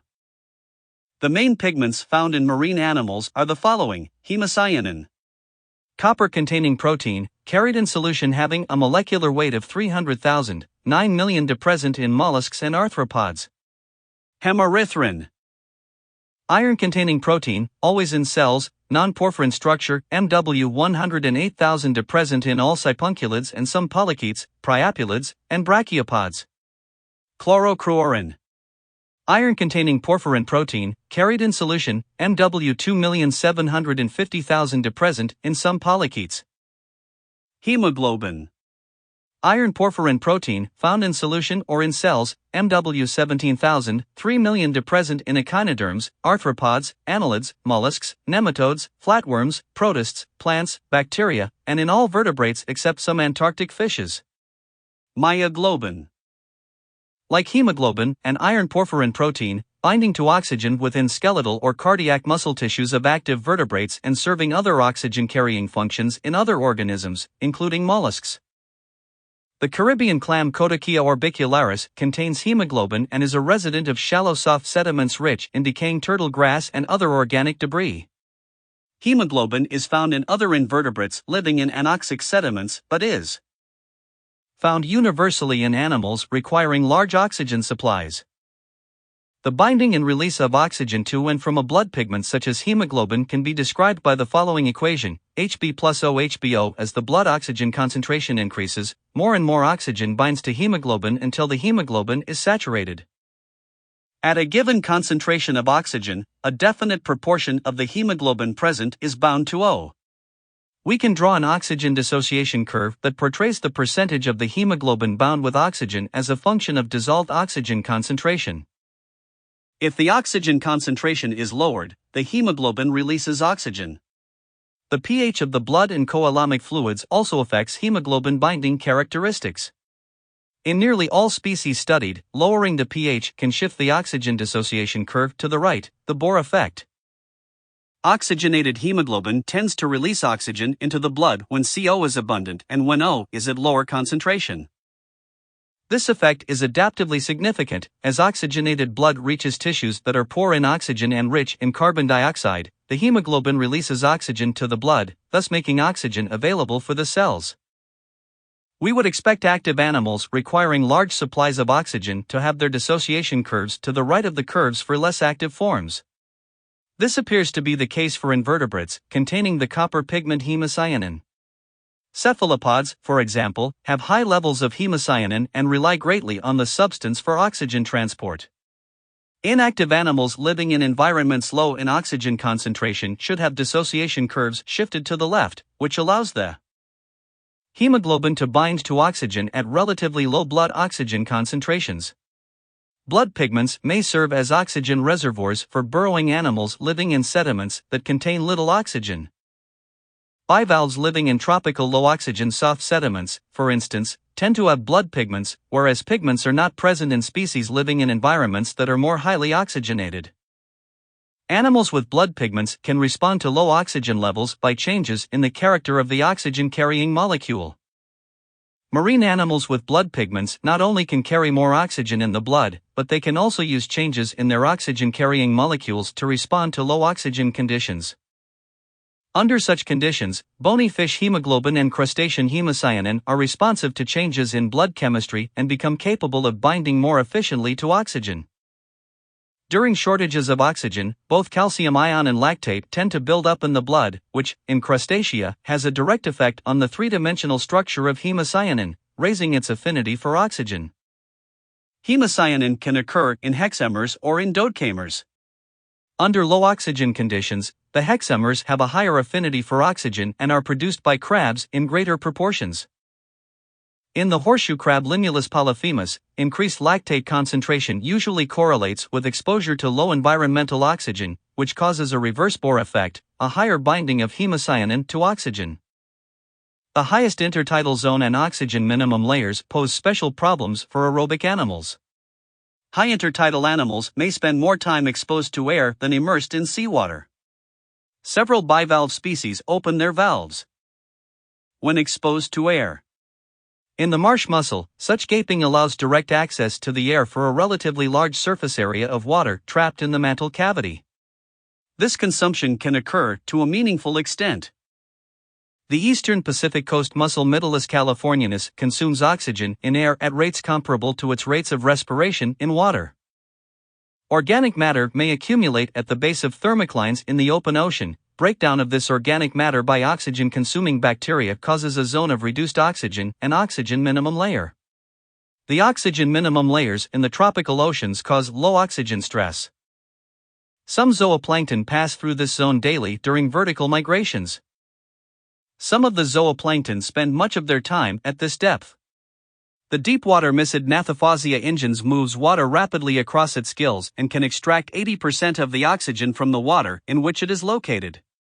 The animals have larger heart and arteries than do similar-sized animals from more highly oxygen-enriched habitats. Light in the ocean comes mainly from the sun. Sunlight is the source of photosynthesis in the surface layers and adds heat at the surface. It also allows animals to use vision to help them function. Without the sun's light, there would be no marine biology. The sun emits 2 1045 photons each second, but the ocean captures 1 10,000 millionth of the sun's energy. Only a thin surface layer, some 50-100 m thick, receives sufficient light for photosynthesis, yet this drives nearly the entire biological engine of the entire ocean. Nearly all oceanic environments depend on this surface production. Phytoplankton that live at the surface die and sink to the deepest part of the ocean, where their remains are eaten by deep-sea creatures. The sun is also the ocean's main source of heat. As discussed in Chapter 2, the great heat capacity of seawater also makes the ocean a storehouse for solar heat, which can be transferred thousands of kilometers horizontally when the water is driven by the winds. Vision is impossible without light, which declines in intensity with increasing depth. In the surface layers, nearly all animals have well-developed eyes or at least some ability to sense the presence of light, and they depend on vision to detect prey, avoid predators, and find mates. In the deepest parts of the ocean where surface light is essentially extinguished, many organisms make their own light, and eyes are everywhere. Marine animals may detect images with the aid of a simple layer of sensory cells, lenses, concave mirrors, or even a structure functioning as a pinhole camera. To see, an animal must have a means of gathering light and a degree of nervous integration to form and interpret an image. In the air, the human cornea and air combine to bend light and help focus images on the retina with the aid of a lens. Light bends when it moves between two substances of differing density. It bends between air and the human cornea, which allows focusing of light, but it is pretty useless as a focusing mechanism in water because the density of seawater is close to that of the cornea. As a consequence, marine organisms must use a lens made of dense material almost exclusively to bend and focus light if they are to form a sharp image. The simplest kind of eye forms no image at all. Many animals, including marine larvae and flatworms, simply have a small pit lined with light receptor cells.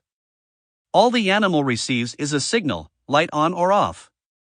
It may also be able to monitor the light intensity and use the information to move away from or toward the stimulus depending on how the animal processes the signal.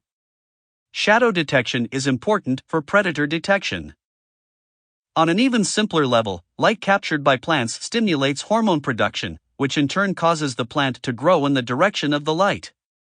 Marine animals use any of three basic ways of forming an image: lens, pinhole camera, or reflector. A cleverly constructed marine eye belongs to the chambered nautilus, a relative of squids and cuttlefish that secretes a spiral external shell and uses its arms to capture animal prey. Light enters through a tiny hole, and rays directly hit the retina. The hole acts as a pinhole camera, permitting an inverted image to form on the back of the eye. The nautilus uses muscles to adjust the pinhole opening, but if the opening is too large, image quality decreases. The major disadvantage of a pinhole camera is that the design allows vision only in high light. Somehow, over approximately 400 million years, the nautilus and its ancestors never evolved a lens. Fishes, squids, some annelids, and some arthropods use a lens or a series of lenses much like a telescope to focus light gathered by the eye. A fish lens differs from a glass lens and consists of material of continually increasing density in the direction of the center of the lens. This variation allows the lens to bend light and focus an image in a very short distance. It also reduces distortion. Fishes have muscles that move the lens forward and back to adjust for focus. Lobsters and their allies, a few clams, and even some annelids have a large number of adjacent lenses, which together form a compound eye. A brain or some other part of the nervous system must integrate all the individual images into a mosaic image. A small number of marine animals form an image much like that formed by an astronomical reflecting telescope. If you look at a live scallop, you will probably notice hundreds of shiny bluish spots around the periphery of the shell. These are eyes, and the silvery blue is a concave surface. Light passes first through a crude lens, then through a nearly transparent retina, and reflects from the shiny layer, to be detected on return by the retina. A deep-sea arthropod species has a similar eye structure, which, in the description of Sir Alistair Hardy, resembles the reflectors of automobile headlights. See Hot Topics Box 5.2 for a spectacular example of eyes with lens in a chitin. Vision relies on a series of pigments that filter and absorb light. Marine animals have a series of photoreceptor pigments located in a retina. Typical vertebrate retinas contain rods and cones. Rods are more sensitive but do not discriminate wavelengths. Cones are less sensitive and vary in their sensitivity to different wavelengths, allowing color vision. Invertebrate eyes differ but also have a series of light-sensitive pigments that vary in peak wavelength sensitivity. They use a rhabdomeric system, which is biochemically distinct from the vertebrate system. An eye structure focuses light on the retina, and the pigment molecule is excited when absorbing the light energy. Sensitivity of the pigments may range from ultraviolet to the red end of the spectrum. A series of photochemical steps ultimately causes phototransduction, which produces a neural signal that is interpreted for the organism by a brain or ganglion. Color vision is widespread among vertebrates and invertebrates. Although many animals are incapable of discriminating colors, a large number can identify color, which must at least involve discriminating between two wavelengths of light independent of their respective intensities. Individuals use color to discriminate among objects, such as predators, mates, and the general seascape. As might be expected, marine organisms are adapted best for vision in the wavelengths most common in seawater. Many crustacea can discriminate between two basic color types, but scallops and others are able to discriminate among three types. Light is an important cue in behavioral adaptation of marine organisms. Many mobile intertidal animals use positive and negative responses to light to adjust their optimum position relative to tidal height. Vertical migrations in response to daily light changes are well known in zooplankton and are discussed in Chapter 10. Many intertidal fishes, such as blennies, use well-developed vision to navigate excursions and returns to preferred shelters. Some fishes and invertebrates are believed to use the sun as a compass to accomplish migrations on tidal flats or to and from feeding grounds. Parrotfishes living in Bermudian coral reefs migrate from offshore caves to feeding grounds near shore by monitoring the orientation between their direction of movement and the sun's location. This behavior is depressed at night and on cloudy days. On a smaller scale, many invertebrates use images, light intensity, and color to detect approaching predators and to discriminate among mates. Fiddler crabs, for example, are very brightly colored. And females use color to help choose among males with which to mate. Many salmon species and sea turtles accomplish spectacular migrations over thousands of kilometers. The role of solar navigation in these migrations is questionable, however. Salmon accomplish their long journey from freshwater spawning grounds to the open sea and back under all conditions of cloud cover. Chemoreception and geomagnetic orientation are more likely mechanisms for the navigation. Sea turtles are extremely myopic in air and can see stars from underwater only in perfectly calm seas. But Kenneth Lohman and colleagues discovered that loggerhead and green turtles can detect the strength and inclination of the Earth's magnetic field and can use these cues to leave the beach as hatchlings and to locate themselves at sea, as if on a map. Bioluminescence, a widely distributed property among marine organisms, is produced by specialized structures in animals or by bacteria. The sun is not the only source of light in the ocean. Many organisms are bioluminescent, that is, they can produce their own light. In the deep ocean, this is probably the only light encountered by marine organisms. Bioluminescence occurs in bacteria, algae, protozoans, sponges, comb jellies, coelenterates, annelids, crustaceans, cephalopods, echinoderms, and fishes.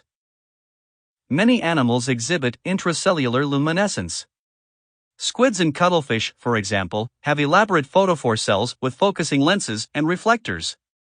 Comb jellies have luminescent structures along the 8 radial canals and the tentacles. At night, one can see them by the thousands emitting a pale greenish light. Some animals emit a luminous mucus secretion. Some squid and fish species have special sacs within which lie populations of symbiotic luminescent bacteria. The biochemical mechanisms of light emission usually involve the reaction of a protein with some other substance. Most widespread is the reaction of luciferin, which emits light when it reacts with the enzyme luciferase. The jellyfish Aquaria contains a protein, aquarin, that lights up when in contact with calcium ion. This luminescent protein, discovered at a marine biology laboratory, is used widely in laboratory biochemical applications. Bioluminescence is very common in species living in midwaters of the open ocean. The function of the bioluminescence is not always clear, but it has been related to a mechanism of confusing predators and even finding mates. A group of phytoplankton known as dinoflagellates can startle and confuse potential predators by glowing. Jellyfish and comb jellies can glow on and off rhythmically, which may also confuse predators. Luminescence may sometimes serve the function of camouflage. Many deep-water animals have luminescent organs on the ventral surface. The color and intensity of this ventral light match the pale sunlight from above, making the animal invisible to predators below. Chapter: Life in a Fluid Medium.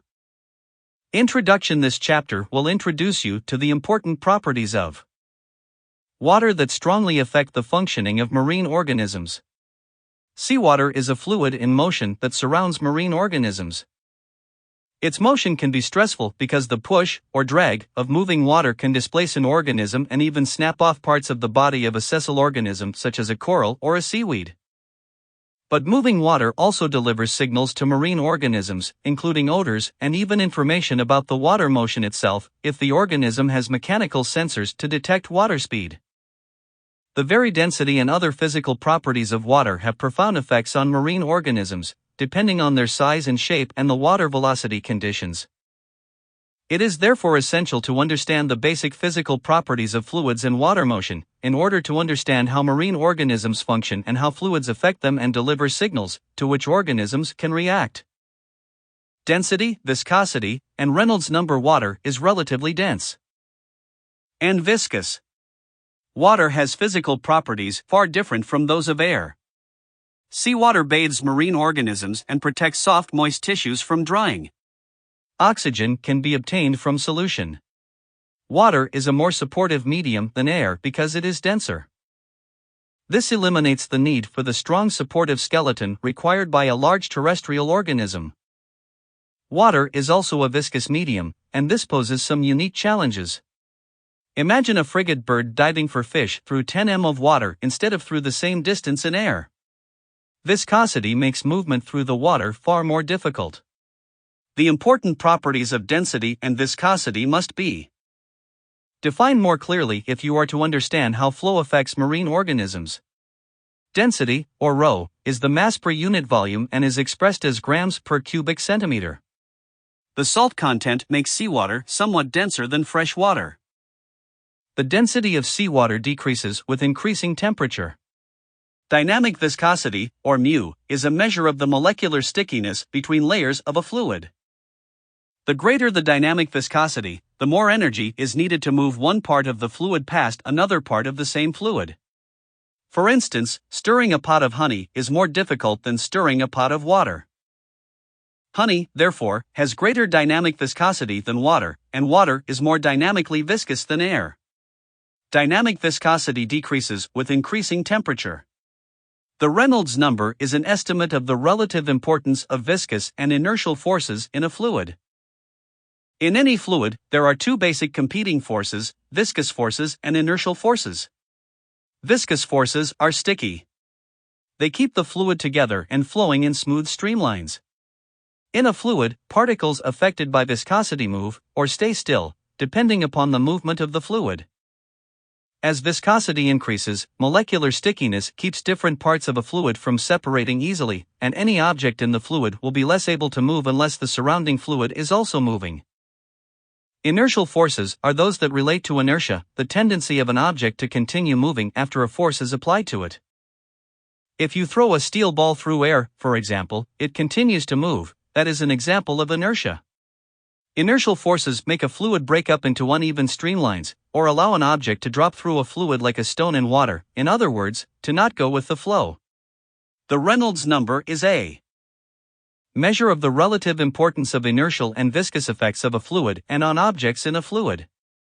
As the Reynolds number increases, the inertial forces come to dominate. Under high ρ, objects in a fluid are dominated by inertia, that is, they tend to keep on moving when a force is applied to them. Under low ρ, objects do not move unless a force is applied because viscous forces dominate. ρ is simply the product of the velocity v, size L, and density ρ divided by the dynamic viscosity μ, ρVL. As long as we are dealing with seawater at a certain constant temperature, we can take the density and the dynamic viscosity to be constants. So we don't have to worry about them for now. ρ, therefore, increases with an increase of either velocity or size. That is what you really have to know. Therefore, we must measure the remaining two variables, velocity v and size of the object L. There are two different approaches that we can take to measure the velocity. First, if we place an object in a moving fluid and keep it fixed to the bottom, we can measure the fluid's velocity past the object. As an alternative method, we can take a non-moving fluid and measure the velocity of motion of an object through this stationary fluid. At the scale that we are examining, the size I can be measured fairly generally. Figure 6.1 shows some examples. Table 6.1 gives ρ for a range of organism sizes and swimming velocities. Empirical research has shown that when ρ is less than about 1.0, viscous forces predominate. When ρ is much greater than 1000, inertial forces predominate. The threshold makes all the difference in terms of how organisms move in and react to their environment. Viscous forces dominate a small organism traveling at a low velocity, in other words, it is living in what amounts to a sticky medium. That is why a paramecium swimming through still water can stop swimming, seemingly instantaneously. The instant the protozoan ceases to move its cilia, it is entrained in the sticky still water and stops. By contrast, a supertanker may require several miles to come to rest from full speed after a pilot cuts the throttle. The supertanker, which operates at high ρ, is only very slightly affected by viscosity, and considerable inertia must be overcome to bring the vessel to a stop. The protozoan, by virtue of its minuscule size and low velocity, lives in a world completely different from that of a ship or a fast and large fish, even though all move in the same fluid. If a protozoan ceases movement, it stops instantaneously because, at low Re, inertia is unimportant relative to viscous forces. To swim, a protozoan must, therefore, continuously exert a force against the surrounding medium. It cannot depend on inertia for movement. Measured in terms of body lengths per unit time, Paramecium should have a better reputation for being an excellent swimmer, at least in relation to its body size. A protozoan can sustain swimming speeds of 100 body lengths per second, whereas a tuna cannot swim much faster than 10 body lengths per second. See Going Deeper box 6.1 for an important exception to these conclusions, the case where Re is in the gray zone. Between 1 and 1000. Moving water, whatever is part of the flow, will not cross streamlines in a flowing fluid. The movement of fluids can be readily diagrammed as a series of approximately parallel streamlines as in figure 6.2, but keep in mind that all water movement is not usually so parallel. Whatever is part of the flow will not cross the streamlines. One effect of this simple rule is that fluids and entrained particles move in the same direction. This helps greatly in tracing fluid motion because particles can be used to characterize flow. It's easier to watch dye, for example, than to try to look at the movement of transparent water. Thus, an important question is this: what is the character of this flow? That is the subject of the next few sections. Laminar flow is regular, whereas turbulent flow is irregular. We can distinguish between two main types of flow. Laminar flow is regular, and lines describing movement of water molecules characterized by such flow are parallel. By contrast, turbulent flow is characterized by lines that are very irregular, and the overall direction of flow can be determined only as an aggregate of individual irregular motions. The famous hydrodynamicist Osborne Reynolds discovered that flow in a pipe becomes irregular if velocity, pipe diameter, or fluid density increases beyond a certain point. These factors contribute to increasing the Re. The same principles can also apply in open water. If Re is high, flow is turbulent. If Re is low, flow tends to be laminar. When Re is high, a fluid encountering an object may change velocity rapidly, and inertia may cause the fluid to break up into complex vortices and wakes behind the object. Turbulence has different effects at different spatial scales.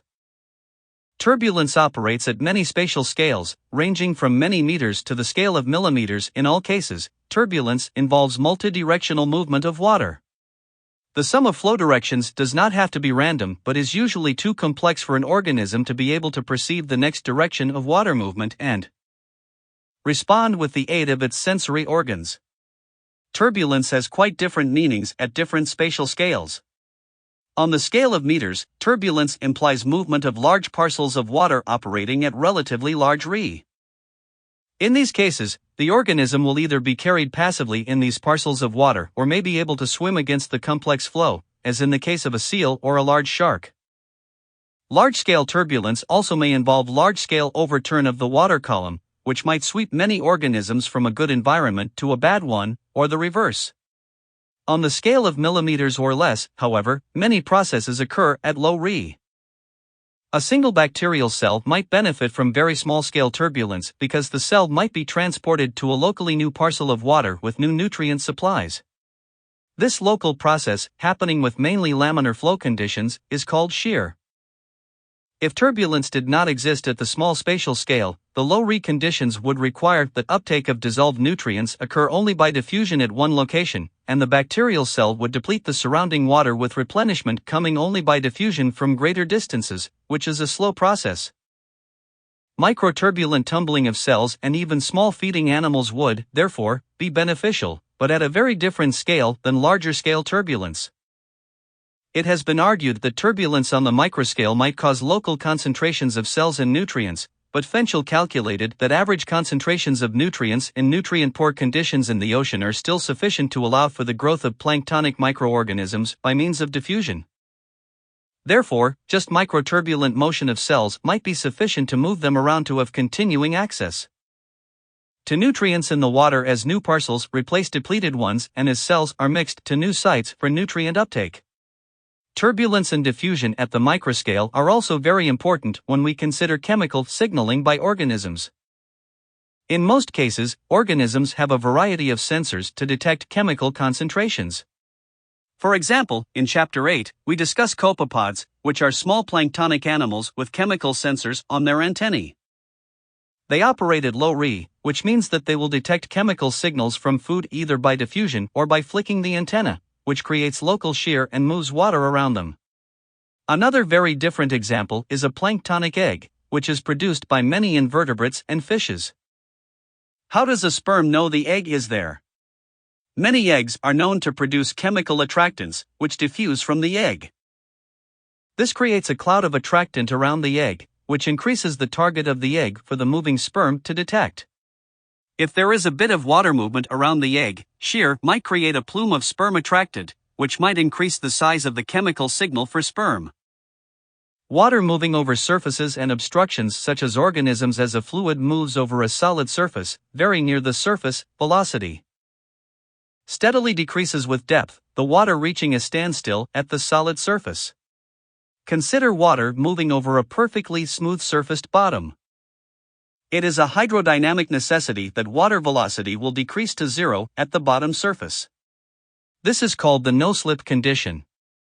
In effect, the grab of the bottom is perfect at the surface but rapidly loses hold as you go into a mainstream, where the current velocity is not affected by the solid surface.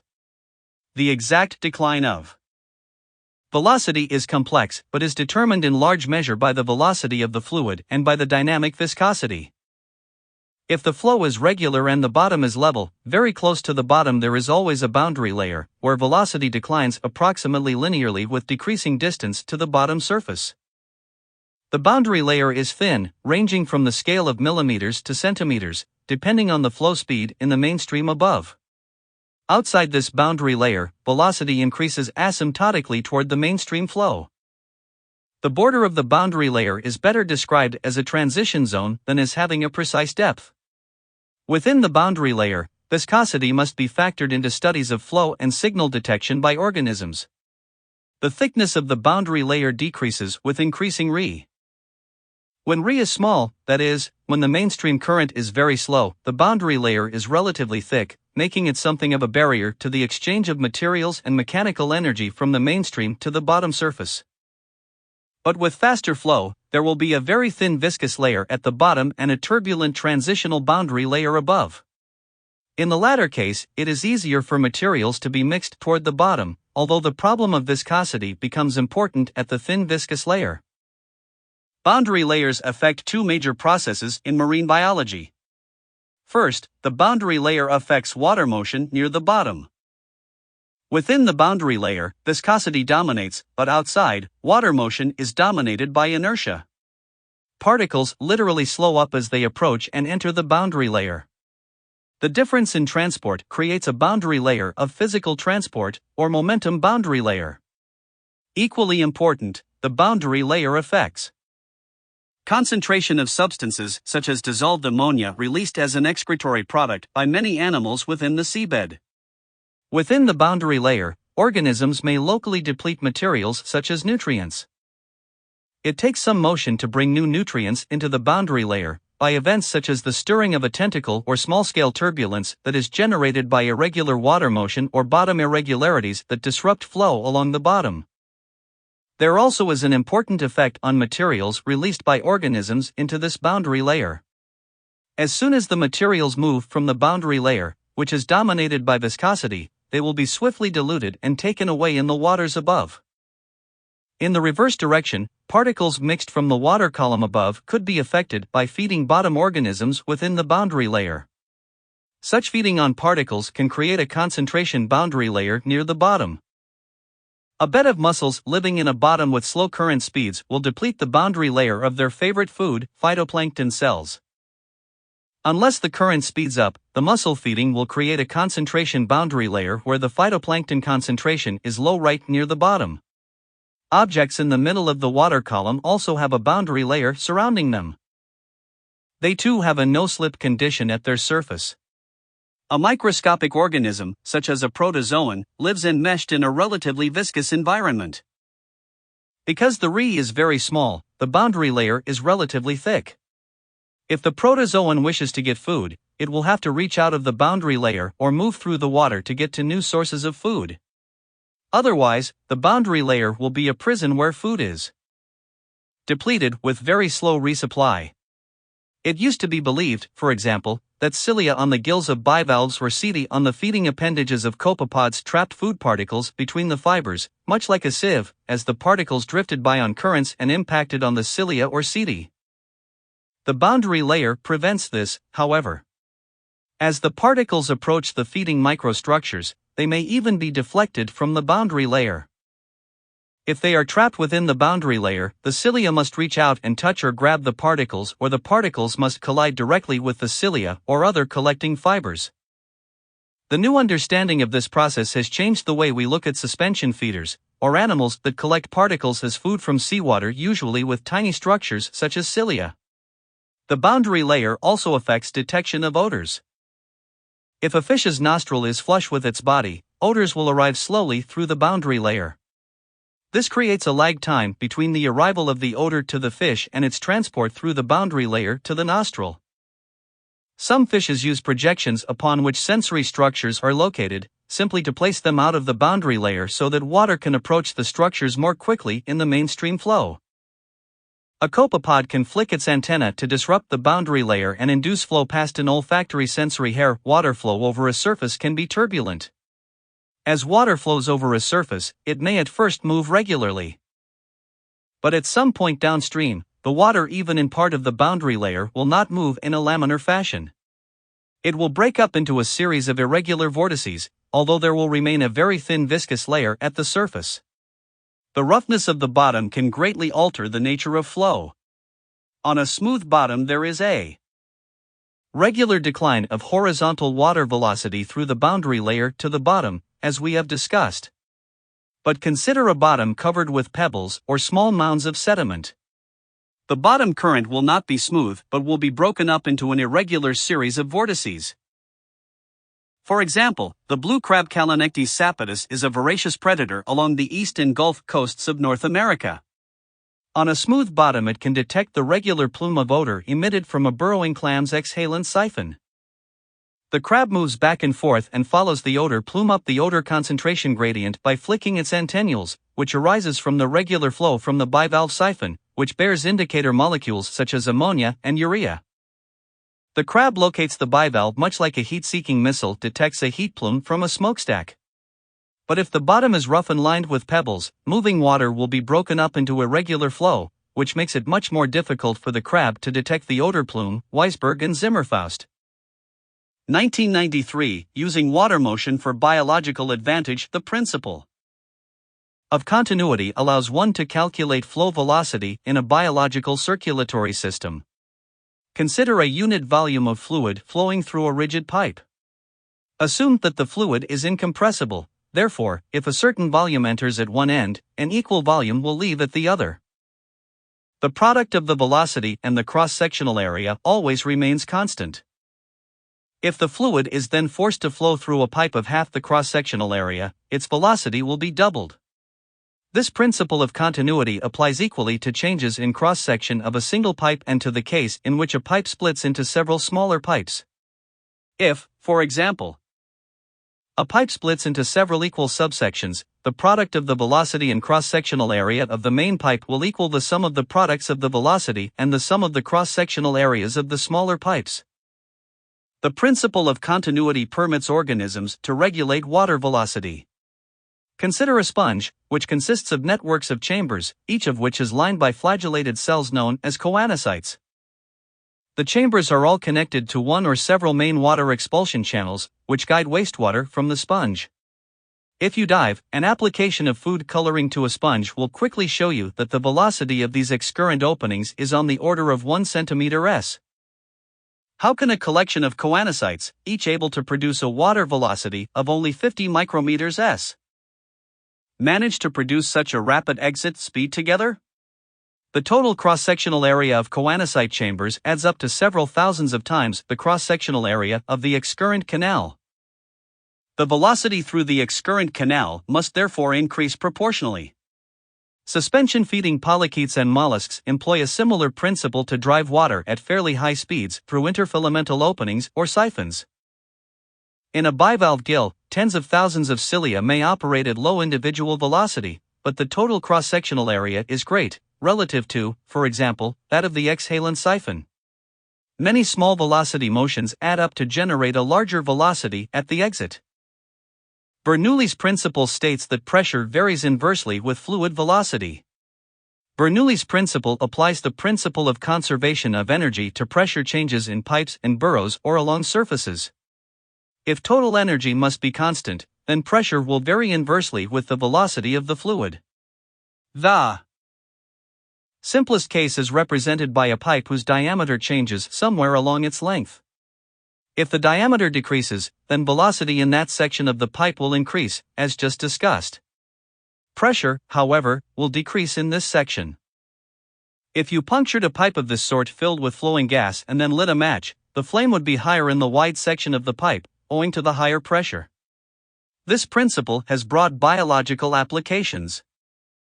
The design of a cross-section of a wing is based directly on an application of Bernoulli's principle.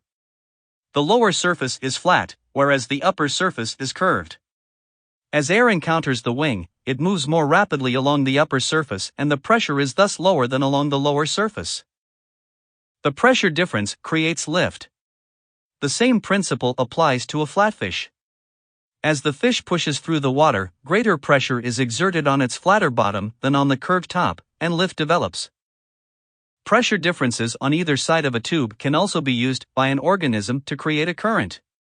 Consider a U-shaped tube in the mud, with one entrance to the tube opening to a small rise, higher than the adjacent entrance. Because the entrance in the rise is probably exposed to a slightly higher current speed, the pressure will be lower than at the other entrance. As a result, water will flow passively through the tube. This principle also reduces the work needed to drive water through worm tubes or through sponges because a moving current above the sponge reduces the pressure at the exit. Drag water moving past an object creates drag, a force that operates differently at different Reynolds numbers. Consider a cylinder sticking up into the water from the bottom.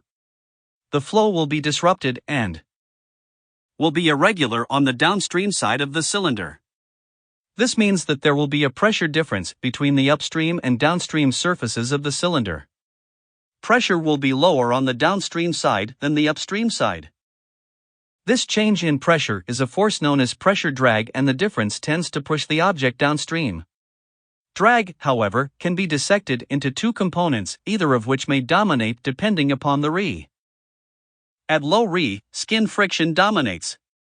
It is a force resulting from the interlayer stickiness of the fluid, and it acts parallel to the surface of the object and in the local direction of fluid flow. The more surface is exposed to the flow, the more skin friction there is. Although skin friction never disappears, it becomes far less important at higher Re. Pressure drag occurs because pressure exerted on the upstream part of the object is not exactly counterbalanced by an equal pressure on the downstream side. The stream effectively pushes along the object. Pressure drag increases proportionally to the cross-sectional area exposed to the current and to the square of the current velocity. For example, a flat plate oriented perpendicular to a current exerts a maximum amount of pressure drag. The pressure drag is minimized when the flat surface of the plate is parallel to the current. This principle also applies to objects moving through a fluid, such as air or water. Anyone who has driven an old van or a big truck knows that its flat front creates sufficient drag to increase fuel consumption. Modern vans have much more streamlined shapes to reduce drag, but it's still more efficient to drive a highly streamlined vehicle, such as a Ferrari. The best way for an engineer to minimize pressure drag is to orient elongated objects with the long axis parallel to the current and give them a long, tapering tail on the downstream side. This allows the fluid, after passing over the front of the object, to decelerate gradually in the rear. The object is pushed forward by the closure of the fluid around the object toward the rear. This principle explains the streamlined teardrop shape of fast-swimming fish, such as skipjack tuna, and the shape of submarines. Many organisms are fixed to the bottom, and pressure drag on them may be considerable. Seaweeds, corals, sea pens, and sea anemones all project into the flow from the bottom. The work of Miriam Cole has contributed much to our understanding of how flexible organisms can reduce drag, both by the structure of their body wall and by alteration of their behavior. Drag can be reduced by flexibility and by bending over in strong flow, much as palm fronds conform to a strong wind, streaming downwind from the palm's trunk. When currents and drag are too strong, some animals, such as feather stars, either contract the body or retreat to a crevice. The sea anemone Metridium senile, for example, normally protrudes its bushy tentacles into the flow to feed, but this creates drag. When the current increases and pressure drag is too great, the animal withdraws its tentacles, which greatly reduces drag. Many seaweeds simply bend over, and this allows their long axis to be nearly parallel to the current, which reduces cross-section exposed to the flow and, therefore, reduces pressure drag. The kelp Nereocystis luetkina has a series of fibrils in the cortical cell walls that have an average angle of 60 degrees to the axis of the stipe. This increases the extensibility of the stipe, which prevents breakage in a strong current. Let's consider a specific example of how pressure drag may affect an organism. If we visit an exposed rocky shore, we immediately see waves crashing against the organisms attached to the rocks. In many cases, the mobile invertebrates such as drilling snails and limpets found on exposed coasts are much smaller than members of the same species inhabiting protected rocky shores. It is possible that larger animals would simply be swept away by the waves. Larger animals project above the surface to a greater degree and are more exposed to the drag effect of passing waves. Michael Judge tested the latter idea by gluing vertical copper plates to the west coast rocky shore limpet Latia gigantea. The limpets with the plates spent less time moving around than those lacking plates, which gave the plated limpets less time to feed. The loss of feeding time means fewer resources for growth, which may also explain the smaller size of the exposed shore limpets. Drag is also a factor in mobility of snails crawling on a soft sediment surface. An orientation that places the axis of coiling of the snail parallel with the current will minimize pressure drag. The mud snail Tritia obsoleta often finds itself in tidal creeks with flow exceeding 30 cm s and orients with the apex pointing upstream. The eastern Pacific stalked sea squirt Styla monterriensis is remarkable for its occurrence in a wide array of environments on the California coast, ranging from wave-swept outer coasts to quiet bays. In quiet water, this species resembles typical solitary sea squirts, and the siphons orient upward. In outer coasts, most animals are attached by relatively slender stalks and sway with the wave surge. The incurrent siphon is bent backward approximately 180 degrees. When the animal is bent over by the current, which reduces drag on the body, the water with food particles can still ram into the siphon, which facilitates flow of water and particles. In Chapter 9, the form of fish is discussed. However, it is worthwhile at this point to think about how the characteristics of a fluid contribute to influencing the swimming efficiency of a fish. Most fast-swimming fishes move by rhythmic contractions, which pass through the body as a wave. At any one time, part of the fish body is pushing against the water, propelling the fish forward. As a fish moves forward, the forces on the fish surface include pressure drag and frictional effects. As water in streamlines passes over the fish, friction causes the water to lose some kinetic energy. This loss prevents the water from penetrating the steep pressure gradient behind the fish, and the water that leaves the surface behind the fish forms a wake. If a fish is short and squat, there is a very steep pressure gradient from front to rear, and this leaves a large and irregular wake as the fish moves along. The difference in pressure creates drag. In effect, the fish is being pushed back as it swims. Through streamlining, the wake is diminished and the drag is reduced greatly. That is why fast-swimming and continuously swimming fish exhibit some variation of the classic shark or tuna shape, which creates the smoothest wake. Fast-swimming sharks also have adaptations to reduce skin friction, including arrangements of scales that present surface irregularities. Fish surface slimes also reduce skin friction, and some rib-bearing fish scales may be adaptations to hold onto the slime. Conflicting hydrodynamic constraints. Hydrodynamic forces often present conflicting constraints. Hydrodynamics may suggest simple rules for both behavior and morphology, but many marine organisms find themselves having different functions that might require different responses to the same environmental change. In other words, there may be a trade-off between increasing one function, such as feeding, and another, such as minimizing drag and potential mechanical stress. Consider a blade of eelgrass. It projects upward from the bottom and thereby is able to capture light and nutrients. However, this upward projection causes a significant pressure drag when a current impinges on the blade.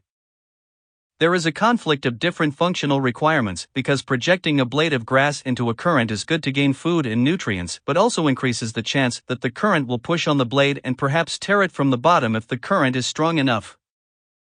The size and velocity scaling of hydrodynamic effects create additional conflicts. As an organism